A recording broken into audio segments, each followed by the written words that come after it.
ಈ ಯೋಜನೆಗಳನ್ನು ಮಾಡಿದರೆ ಮುಂದೆ ಅನೇಕ ಅನರ್ಥಗಳಾಗ್ತವೆ, ಶಾಶ್ವತವಾದ ಅನರ್ಥಗಳು. ಅವುಗಳನ್ನು ತುಂಬಿಕೊಳ್ಳೋಕ್ಕೆ ಸಾಧ್ಯ ಇಲ್ಲ. ಇದರಿಗೆ ತುಂಬಿಕೊಳ್ಳಲಾರದಷ್ಟು ದೊಡ್ಡ ನಷ್ಟ ಆಗಲಿಕ್ಕಿದೆ.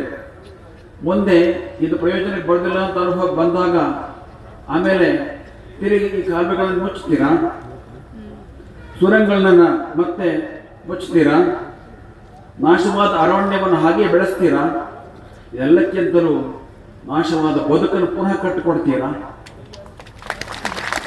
ಹಾಗಾಗಿ ಇಂತಹ ಶಾಶ್ವತವಾದ ವಿನಾಶವನ್ನು ತಂದಿಡತಕ್ಕಂಥ ಯೋಜನೆಯನ್ನ ಕೈ ಬಿಡಬೇಕು ಅನ್ನೋ ನಮ್ಮ ಆಗ್ರಹ. ಕನಿಷ್ಠ ಪಕ್ಷ ಇನ್ನಷ್ಟು ಪ್ರಾಮಾಣಿಕವಾಗಿ ವಿಮರ್ಶೆಯನ್ನಾದರೂ ಮಾಡಿ. ಪ್ರಾಮಾಣಿಕ ವಿಮರ್ಶೆ ಆದರೆ ಇದನ್ನು ಕೈ ಬಿಡಬೇಕು ಅನ್ನೋ ಅಭಿಪ್ರಾಯನೇ ಬರ್ತದೆ, ಅದಕ್ಕೆ ನಮ್ಮ ವಿಶ್ವಾಸ ಇದೆ. ಇದೇ ಸಂದರ್ಭದಲ್ಲಿ ಗಾಯದ ಮೇಲೆ ಬರ ಎಳೆದ ಹಾಗೆ ಶರಾವತಿ ಭೂಗತ ಜಲವಿದ್ಯುತ್ ಯೋಜನೆ ಅದು ಕೂಡ ಮುಂದೆ ಬರ್ತಾ ಇದೆ. ಅದರಿಂದಲೂ ಕೂಡ ಅನೇಕ ಭೂಕುಸಿತದ ದುಷ್ಪರಿಣಾಮಗಳು ಆಗ್ತವೆ. ಬಹುಶಃ ಇನ್ನಷ್ಟು ಜಾಸ್ತಿ ದುಷ್ಪರಿಣಾಮ ಅದರಿಂದ ಆಗ್ತದೆ.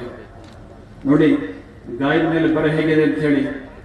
ಅರಣ್ಯ ಅತಿಕ್ರಮಣದಾರರು ಎಲ್ಲೋ ಜೀವನ ಕಂಡುಕೊಳ್ತಾ ಇದ್ರು, ಆದ್ರೆ ಇವತ್ತು ಅವ್ರನ್ನು ಕೂಡ ಅಲ್ಲಿಂದ ಎಬ್ಬಿಸ್ತಾ ಇದ್ದಾರೆ.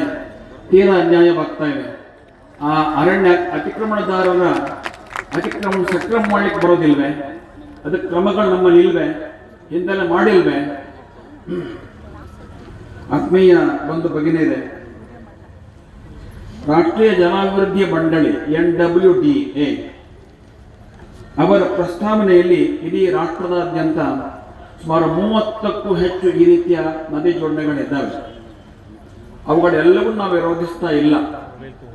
ಯಾಕಂದ್ರೆ ಬೇರೆ ಪರಿಸರದಲ್ಲಿ ಇರತಕ್ಕಂಥ ನದಿ ಜೋಡಣೆಗಳ ಅದರ ಪರಿಣಾಮಗಳೇ ಬೇರೆ. ಪಶ್ಚಿಮ ಘಟ್ಟಗಳಲ್ಲಿ ಹರಿತಾ ಇರತಕ್ಕಂಥ ನದಿಗಳ ಜೋಡಣೆ ಪರಿಣಾಮಗಳೇ ಬೇರೆ. ಆದ್ದರಿಂದ ಪಶ್ಚಿಮ ಘಟ್ಟಗಳಲ್ಲಿ ಹರಿತಾ ಇರತಕ್ಕಂಥ ನದಿಗಳ ಜೋಡಣೆಯನ್ನು ಮಾತ್ರವೇ ನಾವು ವಿರೋಧಿಸ್ತಾ ಇದ್ದೇವೆ.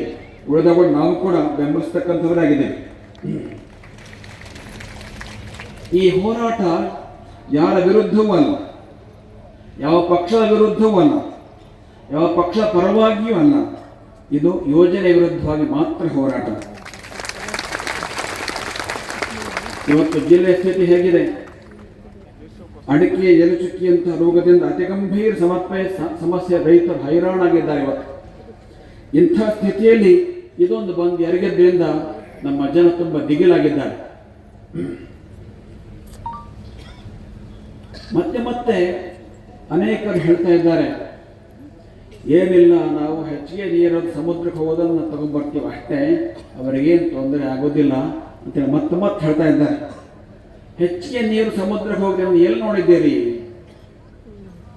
ಘಟ್ಟದ ಕೆಳಗೆ ಬಹುತೇಕ ಘಟ್ಟದ ಕೆಳಗೆ ನದಿಗಳು ತುಂಬ ನೀರು ಇದ್ದಂಗೆ ಕಾಣ್ತದೆ. ನೀವು ನೋಡ್ಬೋದು. ಕಾರವಾರ ಗಂಗಾವಳಿ ನದಿ, ಕುಮಟಾ ಅಘನಾಶಿನಿ ನದಿ, ಹಾಗೆ ಶರಾವತಿ ನದಿ ಸ್ವಲ್ಪ ಹೀಗೆ ಅಲ್ಲಿ ನೋಡಿದ್ರೆ ತುಂಬ ಅಗೂಲವಾಗಿ ನೀರ್ತದೆ, ತುಂಬ ನೀರಿದೆ ಅಂತ ಅನಿಸ್ತದೆ. ಆದರೆ ಘಟ್ಟದ ಮೇಲಿಂದ ನೋಡ್ಬೇಕು ಇದನ್ನು. ಯಾಕಂದ್ರೆ ನೀರು ಬೀಳ್ತಾ ಇರೋದು ಘಟ್ಟದ ಮೇಲೆ ಪ್ರದರ್ಶನ ಇಲ್ಲ. ಅಲ್ಲಿ ಈ ನದಿಗಳಿಗೆಲ್ಲ ಅನೇಕ ಉಪನದಿಗಳಿದ್ದಾವೆ. ಈಗ ಒಯ್ತಾ ಇದ್ರೋದು ಆ ಉಪನದಿಗಳಿಂದ.